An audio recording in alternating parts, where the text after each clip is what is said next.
Balochistan is currently a conflict zone. An active separatist insurgency is going on there, and that's why there is also a counter-insurgency by the government. So the security situation is not good. So the red lines of security, like the areas which you can cover, which you cannot cover, they are very, very tricky in Balochistan, in Quetta, or if you are working as a journalist. So if I'm working here in Islamabad, or there's a journalist in Karachi or Lahore, the things are a little bit easier. But in Quetta, so you're never sure what you cannot do and what you cannot do. So that's why a lot of journalists there, they practice self-censorship. And since 2001, I think more than a dozen journalists in Balochistan have been killed in the line of duty. So now the journalists, they also fear for their lives, and they avoid anything which might be controversial, which can land them to trouble. Hello and welcome to InferTalks, a podcast where I put you in the room with some of the biggest thought leaders from around the world. Joining me today is Mr. Adnan Aamir, who has over a decade of experience having worked as a journalist in Balochistan and outside of the province. At present, he's contributing as a contributing writer with Nikkei Asia. Today, he will speak with me about the least understood province of Pakistan, Balochistan, who not only happens to offer so much of potential both in terms of geography, geology, and culture, but is likely to become the next critical linchpin in the connectivity of the country and as well as the region. I have with me Adnan Aamir. Adnan, welcome to InferTalks. Thank you, Usama. Thanks for having me. All right, Adnan, let's go ahead and, before I go ahead and ask you to speak about the province itself, I'd like to ask you, how did you end up sort of venturing into the profession of journalism itself? Yeah, so interestingly, most of the people that you ask the question, they say that I am an accidental journalist, and same is the case with me. So since my childhood, I wanted to be a writer, and I pursued studies in chartered accountancy. But then while I completed those studies, before doing any practical work, I realized that this is not for me. So it was the writing that basically pulled me towards journalism, and I started working as a journalist in 2013 from Balochistan, covering Balochistan for a little-known digital platform called Balochistan Point. Very interesting. So you're still a qualified chartered accountant, if I have it correctly. Yeah, well, basically, I have done ACCA, which is like a UK version of that. So you can say I have passed all the papers, but I have not done the required internship that is also required to make you a qualified chartered accountant. Very interesting. And then, I haven't had really anyone who's probably coming from a similar background and then eventually decided to, veer into the field of journalism itself. So it's quite very interesting. So how was it for you to make that transition? Well, it was difficult in a way, in a sort of a career move. A lot of people discouraged me. They advised me not to do it because they said that's not a very sane decision to make. And I also had some doubts about it, but then I realized that as more I progressed in this field, the more I worked, I realized that this is the thing for me, because not only I get to do what I like, which is writing, but I get to meet a lot of people, a lot of interesting people, know a lot of things. So then it just kept me there, and I'm still here. So I love what I do. And I think even if I was not a journalist, if I was a chartered accountant, I would be following news very actively. This is what I like. So now that I do it as a job, so I think that's an added bonus, and I don't feel it to be a burden on me. Even today, there was an incident in Karachi, and I spent a few hours covering it. So that was a tragic incident, but I enjoyed working it because this is what I do. That's my passion. So I think that is something that not only pulled me into journalism, but have retained me here also. And now, speaking of the province itself, given that, how critical is it, both when you look at it from the provincial dynamic and also when speaking of, it's important to the national economy, to the national overall, structure of governance itself. What do you think? And especially when you actually look at the kind of diversity that the province actually brings. It's a mosaic of different cultures and languages, despite being one of the least populated provinces in the country. As someone who's a journalist, how different really is the experience when you compare it with, say, someone who's practicing journalism in a city like Karachi or Lahore or anywhere else? Well, I think I can differentiate it on two separate grounds. First of all, as we know, Balochistan is currently a conflict zone, an active separatist insurgency is going on there, and that's why there is also a counter-insurgency by the government. So the security situation is not good. So the red lines of security, like the areas which you can cover, which you cannot cover, they are very, very like tricky in Balochistan, in Quetta, if you are working as a journalist. So if I'm working here in Islamabad, or there's a journalist in Karachi or Lahore, the things are a little bit easier. But in Quetta, so you're never sure what you cannot do and what you cannot do. So that's why a lot of journalists there, they practice self-censorship. And since like 2001, I think more than a dozen journalists in Balochistan have been killed in the line of duty. So now the journalists, they also fear for their lives, and they do not, they avoid anything which might be controversial, which can land them to trouble. So that's a very tricky thing. I mean, even the way things have developed in last few years, it's not being safe journalist anywhere in Pakistan. But the people of Quetta, the journalists in Quetta, we got to taste this a bit earlier, maybe like 10 years earlier. So that was the one major challenge. And secondly, because Balochistan, as you mentioned, is the least developed province, it is a periphery, and it is considered as a periphery by the Islamabad, by the central decision makers there. So same goes for the media. So the media owners, the managers, they just don't give proper attention to Balochistan, and the Balochistan gets very limited coverage in national media. So that's why even like the journalist colleagues of mine in Quetta, they do a lot of good work, they produce a lot of good packages, but they never get aired. So they get very limited time, and that was one of the reasons that I started to work in a digital platform, because we didn't have to go through these problems. Whatever we wanted to produce, we can just publish it. And when did you start really venturing into the digital domain itself? It was like since 2013 when I started my career. Then in 2016, I formed my own digital platform called Balochistan Voices. And the main idea was that if we were not getting space in the mainstream media, we should create our own platforms and publish news. Now, at that time in 2015-16, there were not many digital news platforms anywhere in Pakistan. So it was very limited. Yeah, I think you decided to do it at a time when it was not such a fashion as it is now today.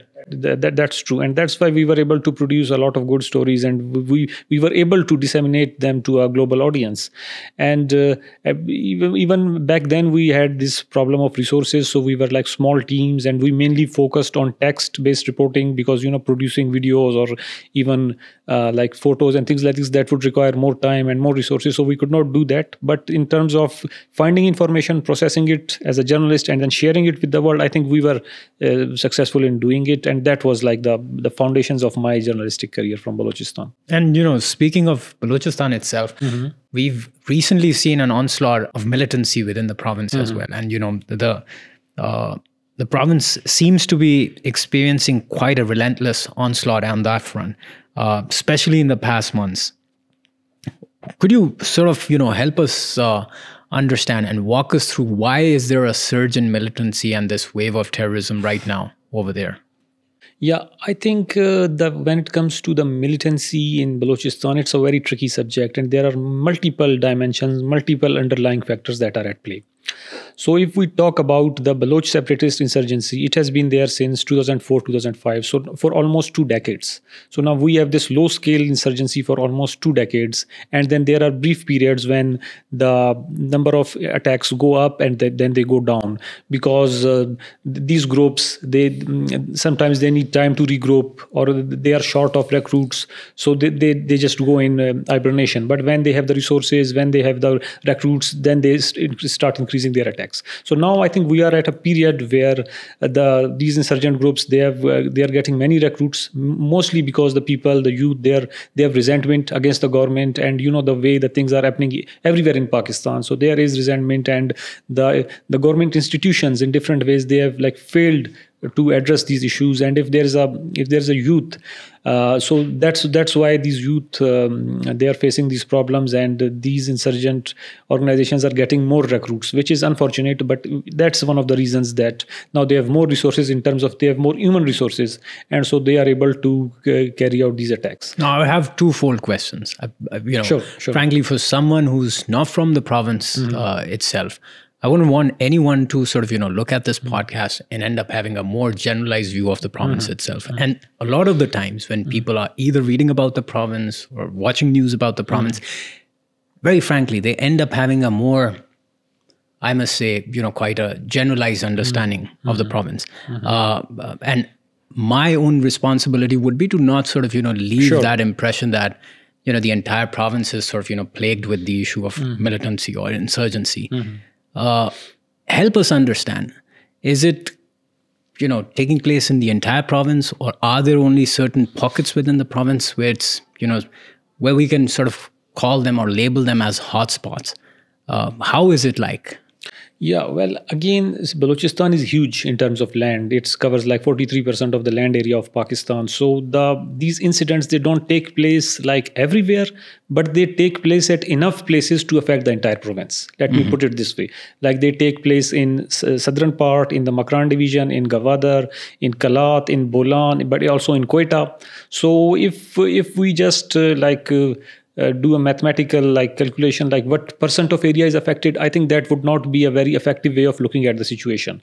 But I think they affect the entire province in different ways. Like, for example, these attacks, they affect the capital city, they affect the most important routes, the travel routes, they affect the borders, they affect the Gwadar port, and all the important arteries. So in a way, these attacks might not be there in the entire province, but entire province is affected by them one way or the other. All right. Yeah.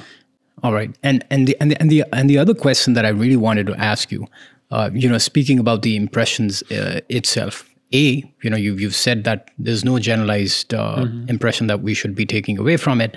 The second is the very fact that the militants are sort of like weaponizing this very issue that the people might have in terms of their grievances with the government, and then the question that I really want to ask over here is more from a counter-insurgencies or a counter-narratives point of view, is that, how they've been sort of weaponizing this entire narrative, especially the grievances that the people might have towards the government. How much is it really being focused on right now? This very important aspect that in terms of, dealing away with displacing this, this monopoly that the militants have over the narrative of, weaponizing this violence against the government or the state itself. Well, the government or those in power, they claim that they are doing things, but the way I see it, the things that are happening, I don't think they are not taking this seriously at all.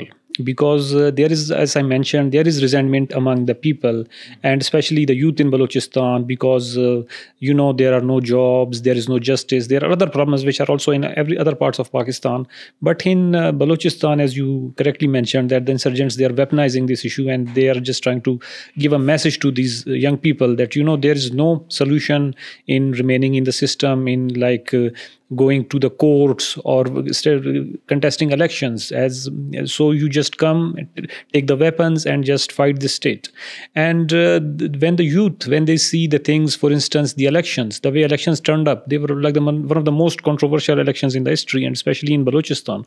So that helps these insurgents in getting successful in their aim to getting more and more recruits.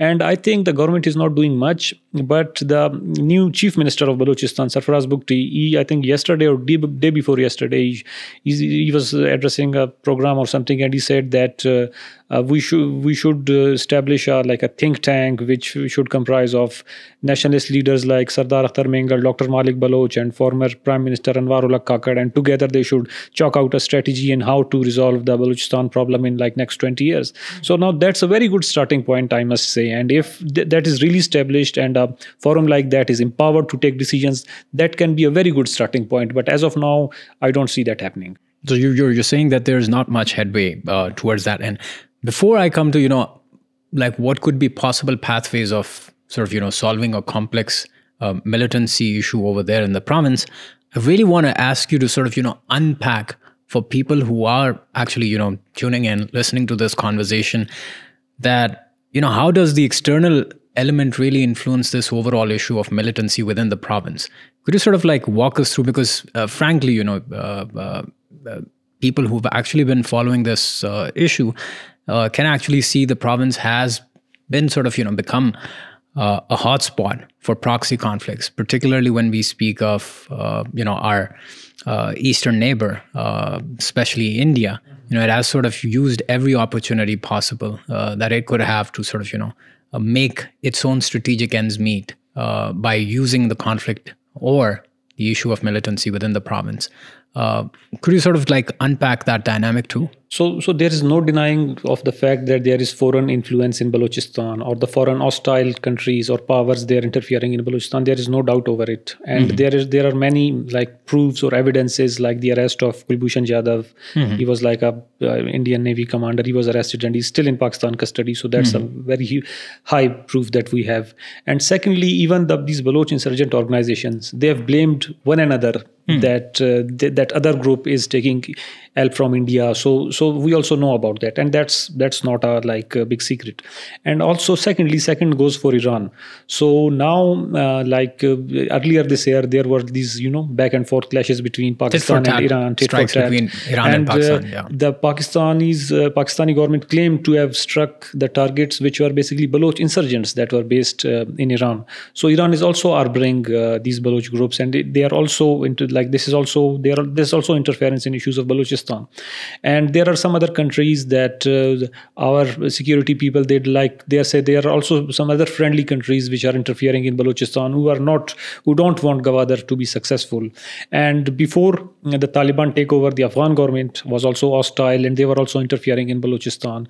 So having said that, that's a complete reality. But we need to understand. So whenever we talk about this foreign interference, the problem in Balochistan is not started or created by foreign interference. They are merely exploiting it. Right. So that's whatever happening is Balochistan is a homegrown problem, and we should not allow others, the external factors, to exploit it. We should resolve it internally, and only then the window of opportunity can be closed for India and for all our other neighbors who are interfering. Now, speaking of bringing normalcy, when I say normalcy, how do you end up having a durable peace within the province, which is envisioned to be so critically important to the country and the region's aspirations of promoting connectivity or promoting integration? What do you think is probably really needed at this point in time and going forward down the line in the months and the years to come to build that overall environment of durable peace? What do you think is really needed towards that end? So I think the problems that we have now, these are the results of the policies of last 76 years or an active conflict of last 20 years. So even if we start taking steps in the right direction, the things will not resolve overnight. It will take many years to resolve. So this is something we need to keep in mind, and we have to be patient about it. That's number one. Secondly, I think as I mentioned about the Sarfaraz Bugti talking about this new initiative, so there needs to be negotiations with these Baloch insurgents. There is no other way around this solution. And now there are a couple of the very hardline leaders. They say that they don't want to negotiate, but I think they can be brought to the table, because as we know, the government has been trying to deal with this issue by force for last 20 years, and it has not been successful. And the things can go like this for on and on in perpetuity. So we really cannot afford to do that. So we definitely need to start negotiations with these Baloch insurgent groups as soon as possible. And then the things can gradually unroll.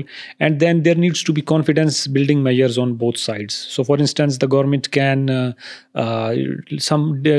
develop a mechanism to deal with the issue of enforced disappearances and missing persons. Now, I would not say who is right and who is wrong, but this is a problem which needs to be dealt with.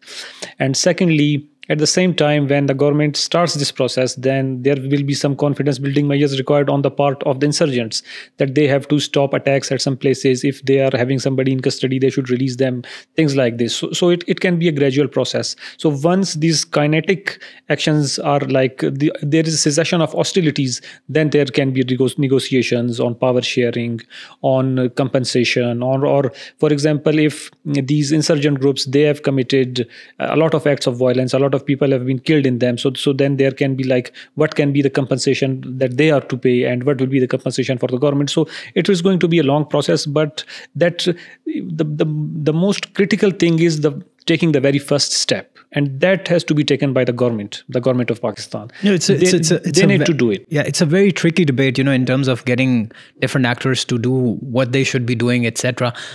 But I would want you to focus on what is it that the government can really do on the ground to help sort of, dilute some of those very factors that actually provide that, what I must say, a fermenting ground for militants to sort of, weaponize those very grievances, for the locals, etc.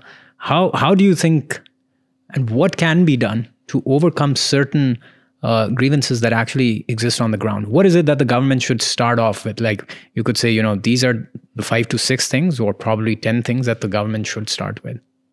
Well, again, it's a very tricky thing. For instance, I want that there should not be any bad governance in Balochistan. Things can be good, but again, that's not something that can be done with a magic wand. Yeah. Okay. So the first thing that government needs to do is that it needs to stop interfering in the electoral process of Balochistan and allow the provincial government to function correctly. So as we know, the current elections, there are a lot of allegations that these elections were massively rigged. And since these elections were rigged, the real representatives are not in the assembly. The real representatives are not running the government. So now that elections have taken place and now these election tribunals are operating. So from now onwards, the government should make a point of this, that the elections are not interfered with in any way. Now the government says that we have not interfered now. So it starts with the admission that we have done wrong. So that's the starting point. So I think if the election process is allowed to go fair and free, and then for next, like maybe after 2 or 3 election cycles, then we can have a government in Balochistan that is accountable to the public, that then the governance can improve, and then the things can improve. So all the problems, all the governance problems, all the economic corruption, all these problems that are basically related to the Balochistan assembly, to the government, which needs to be representative. So I think that's something that can be done. That's the core of the issue. That needs to be done, but that in its isolation that cannot work. Then there needs to be negotiations with the separatist organizations. Then the Pakistan also needs to deal with this issue diplomatically with the foreign actors who are interfering. So it's a very complicated issue, but what we can do is basically to, as I say, it starts with the admission that what's wrong, what we have done wrong, and from that is where we start towards a solution. And despite the fact that it's such a multi-pronged issue requiring similar interventions, I would sort of have you circle back to this very important point. Where do you think, in terms of improving public service and delivery of a better governance, what is it that really needs to be done? What are some constants that when you look all the way from the north and to the south of the province, you find these, issues to be quite really relevant and constant throughout the province? And you would suggest that, this is what the government seriously needs to do on a war footing to sort of, help the people in terms of, having a better quality of life. Yeah. I think, again, these problems are very well known and a lot has been written about them. For instance, there is a lot of... I know, a lot has been written about them, but what is it that needs to be done? So there is a lot of corruption in the development projects. The government employees, they don't work. All the schools and hospitals, they are not functional. But all of that again goes to the government. So for instance, if there is the people in the education sector and teachers, they are not working. They are not working because they have the political support of somebody who is in the government. So even if the government starts reforms, and there have been many attempts to do these reforms are sabotaged by those very own people who are in power. So there needs to be a top-down solution. First, the government needs to be a representative government. The government needs to be accountable to the public, and only then that government can correct the governance-related issues. Because otherwise, like in Balochistan, we have many projects to improve governance aided by UN or World Bank, and none of them have really worked well because there is always political interference. The very same people who win elections, they need the support of the very people who are responsible for the bad governance. So you think the only way that it could actually work is when you really have all these stakeholders sit on the table, come to some form of a consensus that these are probably certain overlapping factors that we will make sure that we have a meaningful progress over on. Yeah, and I think apart from that, in isolation, no attempt for governance, improvement in governance will work, because we have seen this multiple times. And speaking of one important thing, if we are to also look at it from a very impartial position, we had one government that probably, say, 12 or 13 years ago came up with something like Agaz-e-Hukuk-e Balochistan. On the paper and some of the conversation that was going on back then, it seemed like a very, very effective intervention. But what do you think sort of contributed, or what were the reasons that contributed to, more like a half-hearted application of that very intervention? And I'd sort of like club a sub-question to it, and that is, how could initiatives like that really sort of, work to bringing about some qualitative change, in the day-to-day life of the people over there, or into the day-to-day lives of the people over there? Well, I think after the end of the Musharraf dictatorship, we had a civil government for the first time in 2008 onwards. And that government, led by People's Party, it took some very monumental decisions. Agaz-e-Hukuk Balochistan was one. Then we had the 18th Constitutional Amendment, then the 7th NFC Award. All of these three benefited smaller provinces and Balochistan. The financial share that Balochistan used to get from the federal kitty, that increased from 5 to 9%. And a lot of subjects were devolved. And in Agaz-e-Hukuk Balochistan, again, there were a lot of good things for the province. So I think that is something that was made possible when all the political parties had a consensus, which we don't have now, because, again, of the power struggle between PTI and PMLN and all the problems that we have here in Lahore or in Punjab because of that. So now Balochistan is like not a very concern, it's on a back burner. Secondly, why this Agaz-e-Hukuk Balochistan? You said that there was half-hearted application of it. I think it has to be with the federal design of Pakistan, because the Balochistan share in this federal structure, it's very insignificant. Like, we only have 14 seats out of 272 in directly elected National Assembly seats. The quota system is just 6%. So you will only have 6% of people of Balochistan in all the federal jobs. And not to mention the issue of fake domiciles, which province of other people, again, taking the share of Balochistan. So there were not many people from Balochistan in the center to protect the interest of Balochistan when it came to the application of Agaz-e-Hukuk Balochistan, and that's why it failed. I think the People's Party government and President Zardari back then, he was really sincere in making this successful. But then there is a complete, a government machinery, thousands of people, and I think they didn't have any incentive to make that work. And because there were not many people from Balochistan to keep a check on the system and to protect the interest of Balochistan, that's why it has failed. So I think that is also a very important point that we need to see. And recently, it was revealed in the parliament that there are around 38 federal secretaries in Pakistan, and none of them is from Balochistan.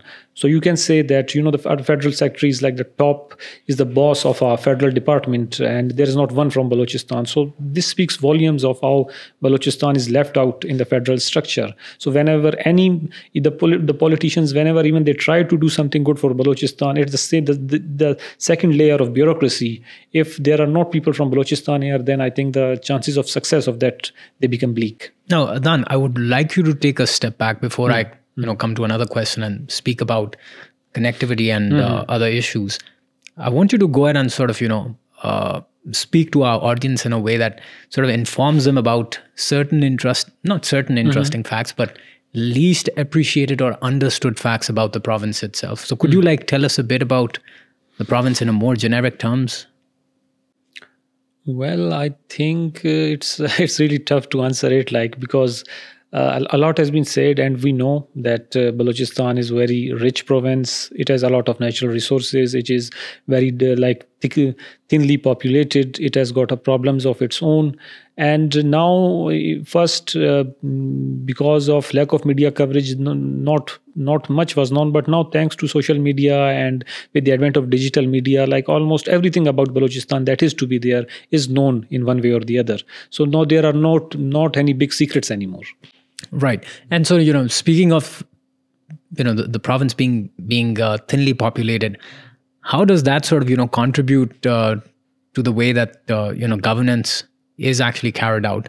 or is implemented, or how public services are actually delivered to the province, how does that end up becoming a major issue for both the public and also for, authorities as well? Yeah, well, I think that that's also a very important question, and it's one of the major reasons for because Balochistan is backward. So in Pakistan, the resources are distributed on the basis of population. So now, before 7th NFC, 100% resources were distributed based on population. Now 82%. 82% is still a very huge share. So let's take it this way. So if one MNA in Balochistan gets, let's assume, gets 50 million for development.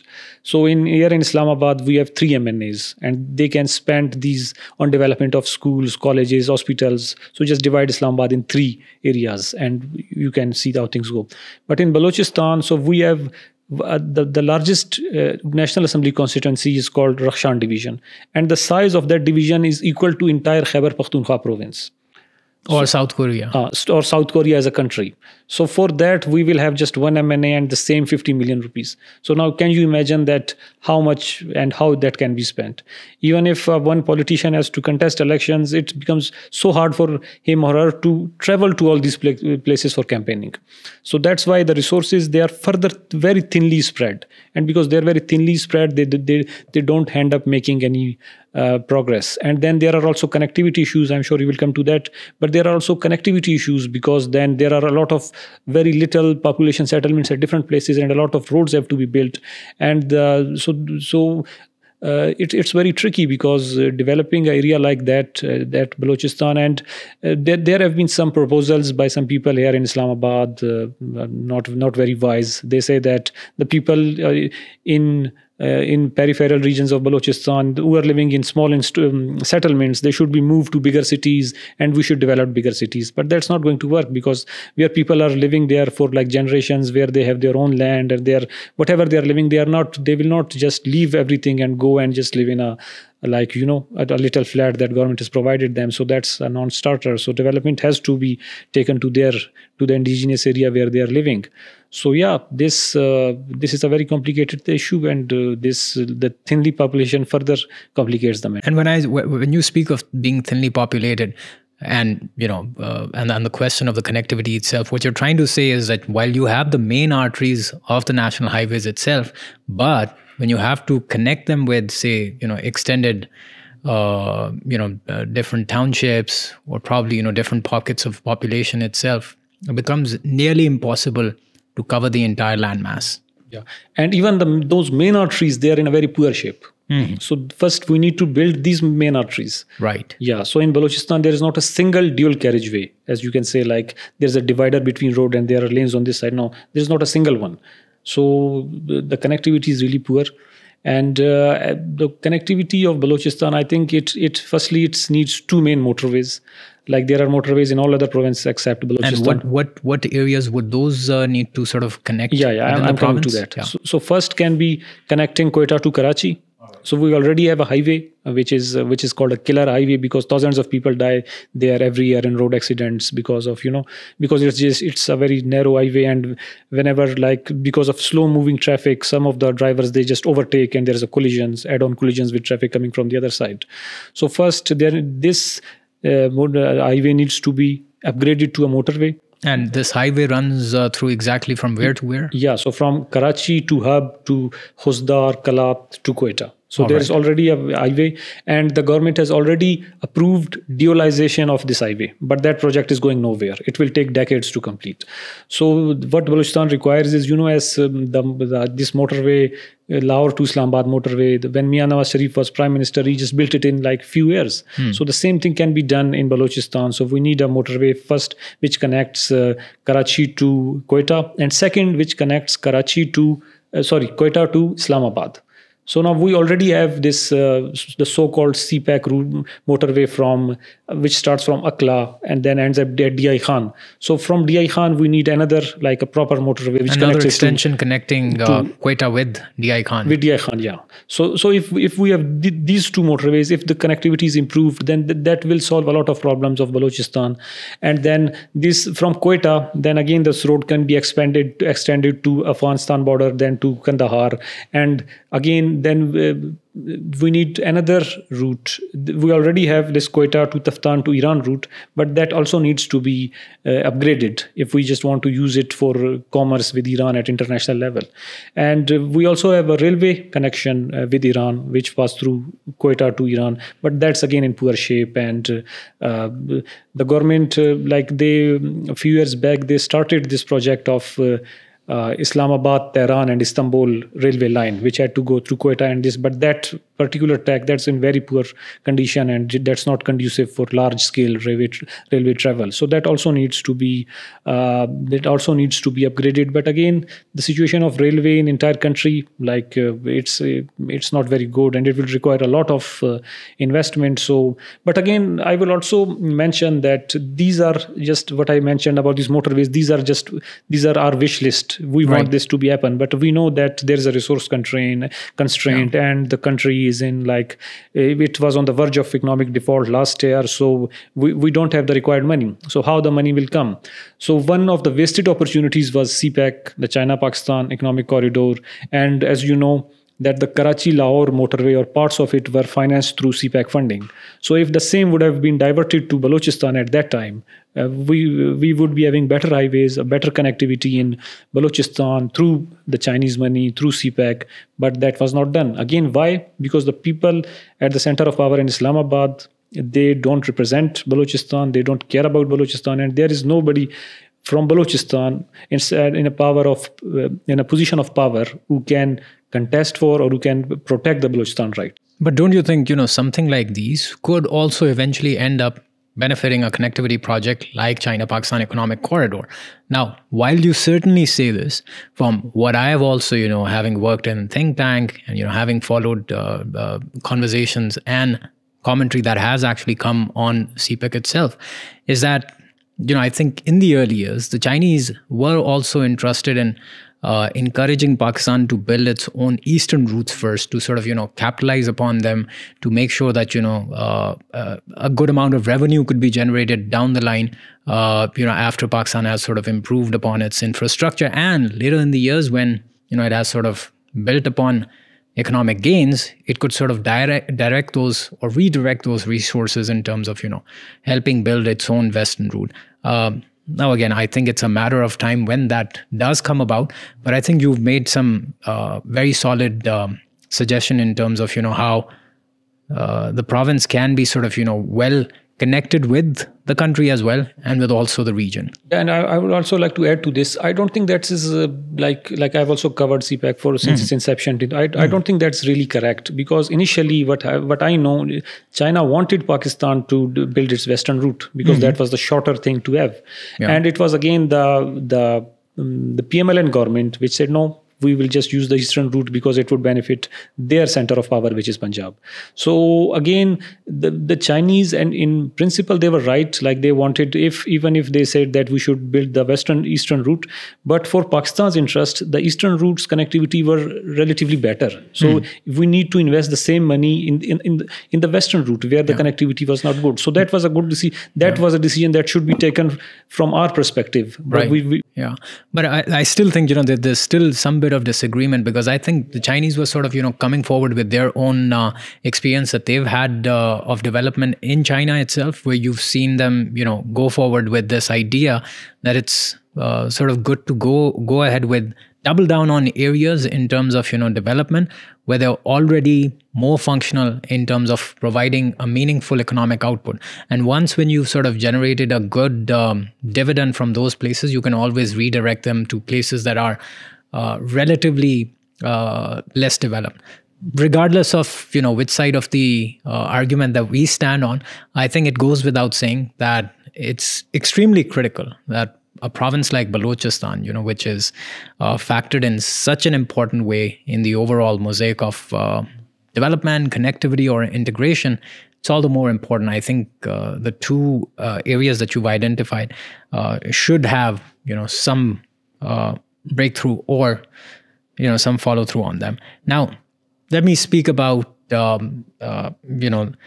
the issue of climate change itself. And quite very honestly, we've seen how climate change and particularly floods had wreaked havoc across the province in 2022. When we actually speak about the people of the province itself and the kind of threat that climate change really poses, we don't really see a lot of attention being given to this issue itself, except for the fact that, we see the news in the passing that this happened, we had this much of rain, and this bit of infrastructure got damaged. But the focus never really falls on the people itself. How really serious of a threat is something like climate change to the province itself and its people? Yeah, I think it's a very serious threat. And if we talk about climate change in Balochistan, back in 1970s or up till 1970s, even the very summers, the June, July, they used to be very cold in Quetta. So it even used to snow there. Quetta was like the favorite holiday destination for the officers of British India. They used to come here to spend the summers because it was really cold. And now, even in the summer months, if you visit Quetta, it's like almost the same as the weather of Islamabad. It has become very warmer because of a lot of reasons, and climate change is one of them. So Balochistan, because of these climate changes, it has a very prolonged spells of drought when it doesn't rain, and it results in famine. The livestock doesn't have anything to eat. A lot of animals die due to this. And then when it rains, then it rains so much, then there are flash floods, and it also affects the properties and lives of livestock and things like this. So it's a problem. And the 2022 rainfall, that was like unprecedented. It broke a lot of records in the terms of the measurement of rains, and because the infrastructure in Balochistan, that was also the case in the entire Pakistan, but in Balochistan also the infrastructure was poor. There were encroachment on those the water drains and streams. So that further exacerbated this issue. And even now, because of these unexpected rain in the month of April. So, for instance, I was talking to someone in Gwadar, and he told me that there historically there have never been any rains in April, but this time there have been cloudbursts in Gwadar in like a couple of days back, and now more are forecasted for the next week. So these rainfalls, these are happening because of climate change. And if we particularly talk about the case of Gwadar, so what used to happen in Gwadar, whenever it rained in Gwadar, so the water used to stream down and flow to the sea. But now on both sides, like Gwadar has sea on the both sides, and both sides new roads have been built. One is the East Bay Expressway, and the second is Marine Drive. And these roads have blocked the entry of water into the sea. And the genius people who built those roads, they did not design any outlets or any drainage for this rainwater to go into the sea.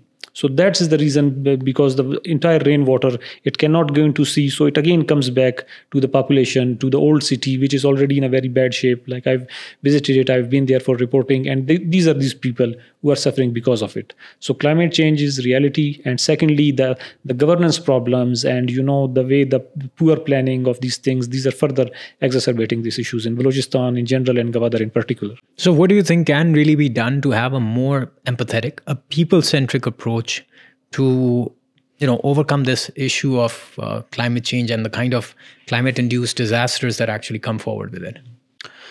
Yeah, well, the first thing that can be done is like we need to educate the people about of the climate change, and in the layman terms, like we need to educate them that why it's a problem to build settlements near these water streams or things like this. So a lot of the damage caused by these current floods or rains is because the people have blocked those water pathways, and even in Balochistan. So that's the first thing that we can do.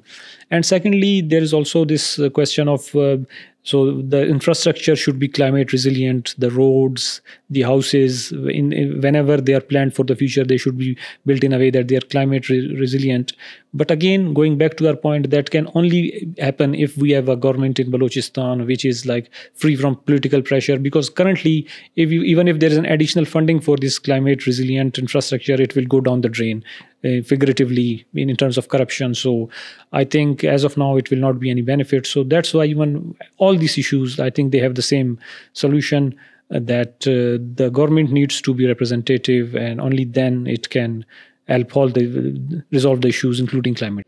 And, before we wrap up this conversation, I have one important question. Do you think there has been a lack of a grander vision to sort of, convert the coastal areas along Balochistan and some parts of Sindh as well, because Balochistan happens to have the most area of the coastal line of Pakistan itself, to sort of convert those areas into economic nodes, converting them in a way that sort of provides a more better set of opportunities both for the people within the province and sort of helps it tap its own potential. When we look at speak of tapping into opportunities of connectivity, regional integration, what do you think can really be done to sort of explore that idea of focusing on our coastal line in terms of creating new cities, new I must say new centers which can sort of provide that economic engine to the people of the province itself, that have to really either move to other provinces or other areas of Pakistan to look for opportunities. What is it that can really be done to bring them opportunities more closer to home? Yeah, well, I think the very idea of Gwadar was based on that point, that we need to build a new city which will be an economic hub. But given the way there are problems in the Pakistan's governance structure, I think that was a wasted opportunity. Because the first concern that the local people had, that if we are going to build this new city here, the local population will turn into a minority. And because there is so much mistrust among different people of different communities in Pakistan, that idea could not kick off. And then secondly, the way then the insurgency came up, and then the problems that the Pakistani government's own bureaucratic problems which prevented the development in Gwadar. So that was a wasted opportunity. So that's number one thing. And secondly, because there is a resources crunch, we are struggling to develop Gwadar. So that's why it becomes an afterthought to build other smaller cities in the coast of Balochistan. I remember once there was a idea floated to develop a port at Sonmiani. So Sonmiani is like 150 kilometers from Karachi, and before, like up till early 18th century, it was the largest port in this entire region. And back then, the Portuguese pirates, they invaded it and they burnt it down. So since then, it is not a major port. But there was a plan to develop this port. But again, because of politics and because of resources issues, that idea could not develop. So I think this idea of like building new cities at a coast, I think for this, it requires, again, a trust at the federal level that whenever these new cities are going to build, the indigenous people who are living there, they need to be protected, their identity need to be protected, their economic interests need to be protected. And once they own this project, only then that can be successful. If they are not owning this project and the federal government is imposing it upon them, just like the case of Gwadar, it will not work. So I think this is something that needs to be understood, and it will not take a lot to take these people on board or to earn their trust. It doesn't take a lot.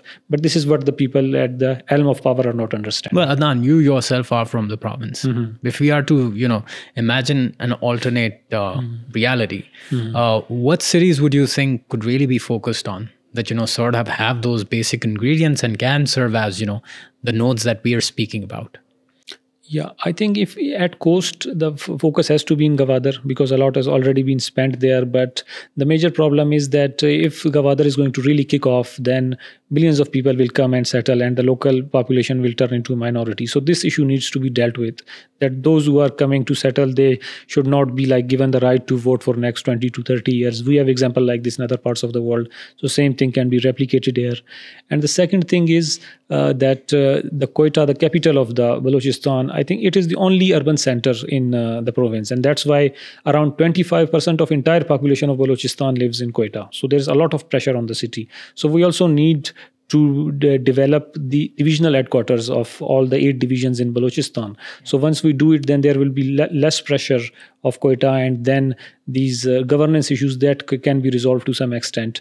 But again, like there have been attempts like this in the past when funds were allocated for the development of these divisional headquarters, and we know nothing transpired. But speaking of the coastal areas itself, like you did speak of Gwadar, what other places are there along the coastal area, or already settled areas that can be actually sort of, converted into that kind of a node? Yeah, so if we start from Karachi, we can first it's hub city, and then we have this Gadani, which has shipbreaking yard. Then moving on, Kund Malir is a very scenic tourist spot, and then we have got Ormada, Ormada, then Pasni, then Gwadar, then Jivni. So there are a lot of small cities and population settlements all over the coast, and there already are like a naval bases or small naval installations on all those areas. But I think Sonmiani can be one of these points because it has a history and it has all the geographical ingredients for making it a successful port. Gwadar itself, so that can be starting point. And I think as of now, because we have already spent and invested so much on Gwadar, so the first priority should be to make it a success story. Right. And on this note, on this expectation that perhaps and hopefully it will be converted into a success story, I really thank you, Adnan, for having joined us for this conversation and for, giving us a different flavor of the province itself. No, I would like to thank you for allowing me this opportunity to come and speak about Balochistan, the topic that nobody wants to talk or that a lot of people don't even know about it. So thank you for having me once again. No, pleasure is all ours. Thank you so much for having joined us for this conversation with Mr. Adnan Aamir. Our team works very hard to make this work possible, and it would mean the world to us if you could like and share our content. If you'd like to stay informed about our upcoming podcasts and other work, please hit the bell icon.